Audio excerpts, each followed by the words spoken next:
Hi, welcome to Wholeheartedly for the Lord Bible Journaling with Sherry. Today's process video will be a digital Bible journal video. I'm doing this because for the last 2 days I've been kind of suffering with my sinuses, and so I've just been in the bed trying to take enough medicine. You know, when you have the headache, you just don't feel like sitting down and doing anything.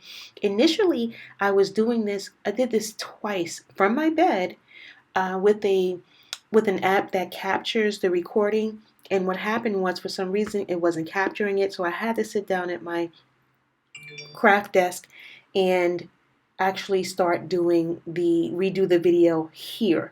That's the only reason why I'm at my desk. But it only took 6.8 minutes for me to complete this page. And that's how quick it is. And that's why I love digital Bible journaling, because on days when you don't feel well, sitting up, cutting out elements or putting elements together on a page, you really just don't have the energy to do it and not up to it. But sometimes when you're just laying in the bed and you're watching TV or you're sitting down, you can really just pull out your device and begin to journal and spend some time with the Lord. And that's what I did, and I wanted to show you guys because some of you have expressed via email or on the comments here that this is something that you would love to try to do. So here and there, I will be showing videos with this for those of you who are interested in watching it. Thank you for watching. And remember, if I can Bible journal, so can you. And if I can digitally Bible journal, trust me, you can too. Take care. Here is the completed page. As I previously said, I did it twice and it didn't work. But I wanted you guys to see the process, and I pre-cut, so to speak, or cropped my pictures ahead of time. This way it will speed up the process, because I do have videos where I have shown you how I crop, but you will see it as it goes along. Take care.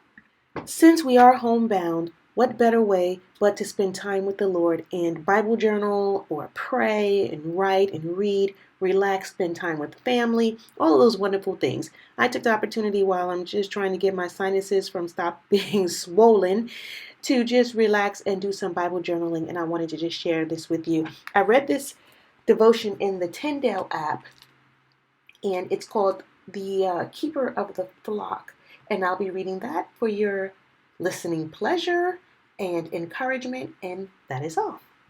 Take care.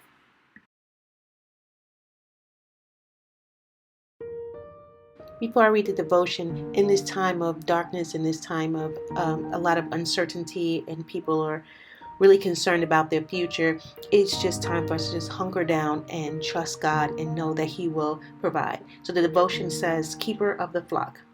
Ask children about their favorite pets, and you're likely to get a short list: dogs, cats, hamsters, fish, gerbils, and rabbits. The parallels between our relationship to God and that of a child to his or her pet hold many lessons for us. Psalm 23, while not about pets in particular, portrays our relationship with God as that of sheep to their shepherd.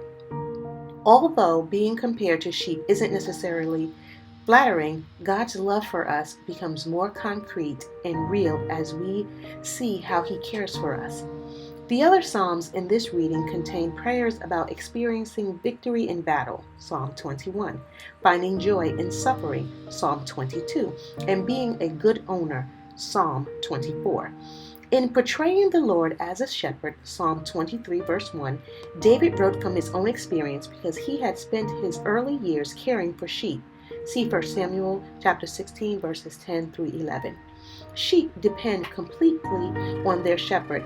Good shepherds make sure that their sheep get plenty of green pasture as well as shelter from the elements and wild animals.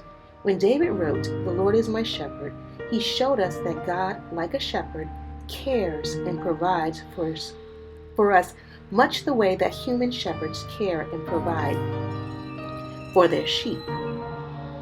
In the New Testament, Jesus is called the Good Shepherd. See John 10 verse 11. The Great Shepherd, Hebrews 13 verse 20, and the Head Shepherd, 1 Peter chapter 5 verse 4. What a great truth that God cares for us like this. Whenever you doubt God's love and care for you, reread Psalm 23 and remember how God, your shepherd, cares for you. Thank you for watching. Take care again and be safe.